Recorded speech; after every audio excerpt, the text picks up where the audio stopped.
Chaque année, un silence particulier s'installe sur les côtes. Les filets se replient, les pirogues restent à quai. C'est le repos biologique, une période durant laquelle toute activité de pêche est suspendue.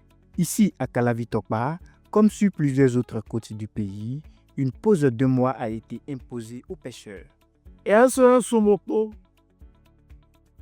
Le lac est fermé pendant 1 mois et tous ceux qui y mènent des activités doivent faire une pause. C'est la décision prise par le gouvernement. Cette décision va permettre aux poissons de se reproduire, de grandir et de reconstituer les stocks. Une stratégie adoptée dans plusieurs autres pays pour éviter la surexploitation, favoriser le retour de certaines espèces et améliorer la taille comme la qualité des captures. Nous devons laisser le lac se reposer. Au temps de nos ancêtres, on trouvait certaines espèces de poissons.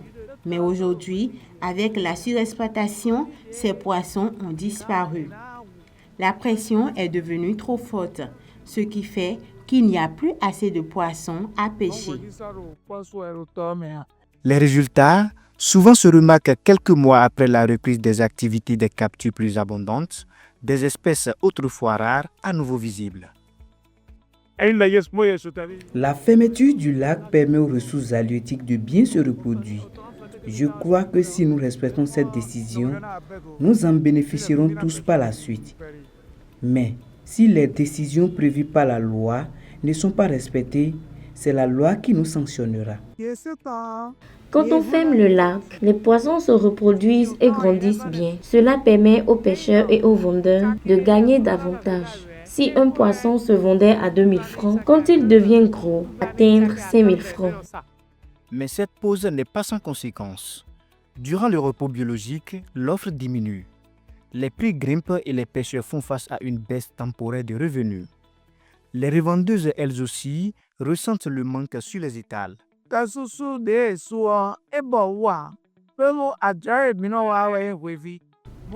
La fermeture des lacs ne nous facilite pas la tâche parce que c'est notre activité et celle de nos maris aussi.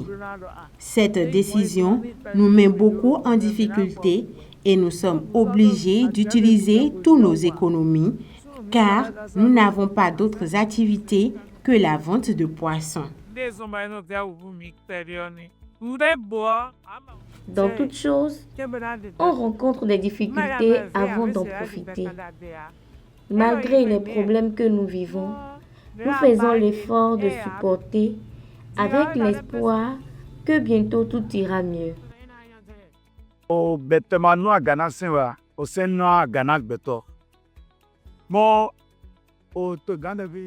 Cependant, la fermeture des lacs nous met en grande difficulté.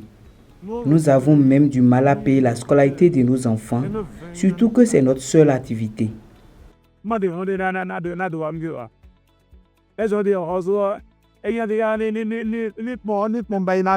la reprise, le poisson local revient plus abondant.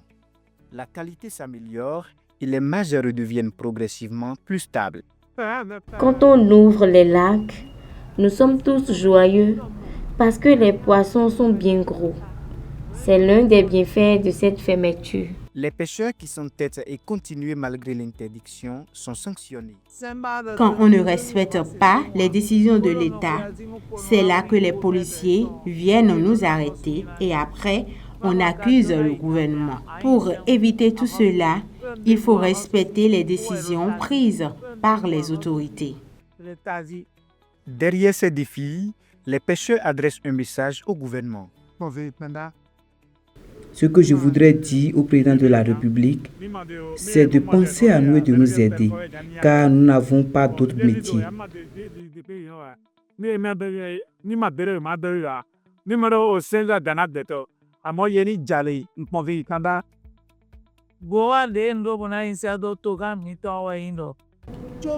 Nous invitons le gouvernement à suffisamment communiquer autour de la fermeture afin que nous soyons bien informés.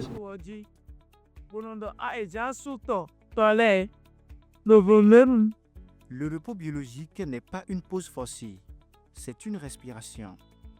Un moment où la nature se reconstruit pour mieux nourrir ceux qui vivent grâce à elle. Protéger aujourd'hui, c'est assurer les captures de demain. Nous invitons le gouvernement à suffisamment communiquer autour de la fermeture afin que nous soyons bien informés.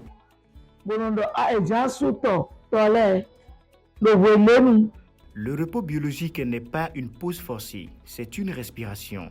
Un moment où la nature se reconstruit pour mieux nourrir ceux qui vivent grâce à elle. Protéger aujourd'hui, c'est assurer les captures de demain.